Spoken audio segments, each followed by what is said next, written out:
and welcome back to my channel. I just came back from a trip to Paris, and you may know that I love the city Paris. I love visiting there. So in this video I kind of wanted to show you what I did and also what books I read, because I love reading books from the place I'm visiting or from authors who are from that place. So again, I did that this time with Paris. I also went book shopping in Paris and I bought quite a lot of books. So my book haul is going to be the next video on this channel, but today I'm going to be talking about the books I read and what I did in Paris. First book I read in Paris was Giovanni's Room by James Baldwin. This book is about David, who is staying in Paris while his fiance is traveling in Spain, and there he meets Giovanni. So he has to make a choice if he wants to stay with his female fiance or if he wants to be with Giovanni. This book is devastating. I would highly recommend it, but it's not a fun, heartwarming experience. It's definitely a difficult book. Like, I can't say I enjoyed reading it. It was so heartbreaking, so it's not really a enjoyable, fun experience, but I'm really happy that I read it. I feel like this book is very meaningful, especially how David couldn't be open with his family in America and really felt like he had to hide his identity. It's very difficult to read about, but I would highly recommend you read it, especially if you're interested in such a topic. I feel like I don't know many adult books who dive into these topics, and I feel like this was a really good one. The inner battle of David and Giovanni and Hella, the fiance, are just so difficult to read about, and I feel like James Baldwin did a very great job of portraying that. Of course, I don't know what it's like to be in that situation, especially in the 1950s, but it must have been so difficult, and Baldwin really portrays that difficulty so well and in such a beautiful way. I love the cover. It's very beautiful. I'm not sure why this was chosen, what it has to do with the book itself, but yeah, I tapped some things that I found very beautiful. I really enjoyed it. I would give it 4 stars. I think I've been thinking about the rating for a long time, but I think I would give it 4 stars. It's very good. It's very important, as I said. So that's the first one. I read Giovanni's Room by James Baldwin. Then I also read A Moveable Feast by Hemingway, and this was much more of an enjoyable experience. This was much more fun. It just feels like you're reading someone's diary for sure. So this book talks about his life in Paris as a young man, and he actually names streets and places and cafes that he went. I couldn't visit there because they were quite far out of the center, but I really enjoyed reading this while I was in Paris. It made the experience so much more enjoyable.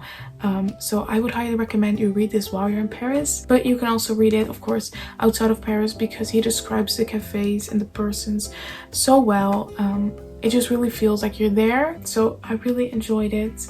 It's actually funny because this is a secondhand copy and it came with this bookmark. I didn't realize that at first. It says Books and Company International Book Cafe, and it's set in Denmark. So this book, or the bookmark at least, came all the way from Denmark into a secondhand shop here, and that's where I got it. So this book has traveled so many places, and I also brought it with me to Paris and back, of course. I also love that about secondhand books, that you know that they had a whole journey before you and they will have a whole journey with you. I really enjoyed this book. It's definitely much more of a light read than Giovanni's Room. It's more about his account of living in Paris. It's not so much about the subject matter. The end of the book really focuses more on F. Scott Fitzgerald and the struggles that he had with his wife at the time. So that was a little more difficult. I didn't expect that necessarily because I felt like it was more about Hemingway. I feel like I read more of a biography on F. Scott Fitzgerald than on Hemingway, but it was still very enjoyable. So I'm not sure how to rate this book because it really feels like a personal diary, and it's very hard to rate personal books like that because it feels like I'm rating his life and I don't want to rate his life. I haven't really decided on a rating just yet, but I have a really positive experience. I enjoyed it a lot. So those were the 2 books that I read about Paris. Then also on the trip to Paris, I listened to the audiobook of Coraline by Neil Gaiman. It was a very foggy morning and the audiobook was available, so I decided to listen to Coraline. Coraline was such an amazing experience. I think the reason I enjoyed Coraline so much is that because Coraline really feels like a smart and intelligent girl. She is very adventurous and she's not dumbed down, in my opinion. She feels like very advanced for her age, and the book was just very enjoyable.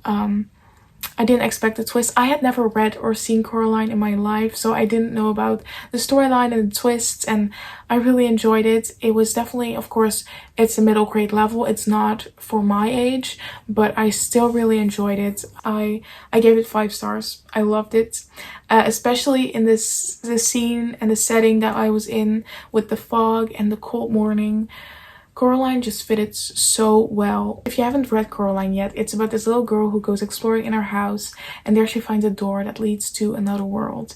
And in the other world, everything is the same as in her normal house, except for her parents, who are a little strange, a little scary, a little different, and they are trying to keep Coraline there. Then when she goes back through the door to her normal world, she discovers that her parents are not there, so she has to save them. Yeah, the story was very mysterious, a little spooky, of course. It's definitely the perfect book for the fall. I really enjoyed it. I gave it 5 stars. I feel like for a children's book, it was so well done. I listened to the audiobook, which was narrated by Neil Gaiman, and he did such an amazing job at making things creepy, but also not too creepy for children, and to make Coraline such an intelligent young little girl. She was so interesting to read about, and she was so likable as a main character. She wasn't dumbed down, so I had a really good reading experience. So those were the books that I read while I was in Paris. I want to thank you so much for watching this video. As I said, the next video will be the book haul, so please stay tuned for that. But for now, I will see you in the next video. Bye!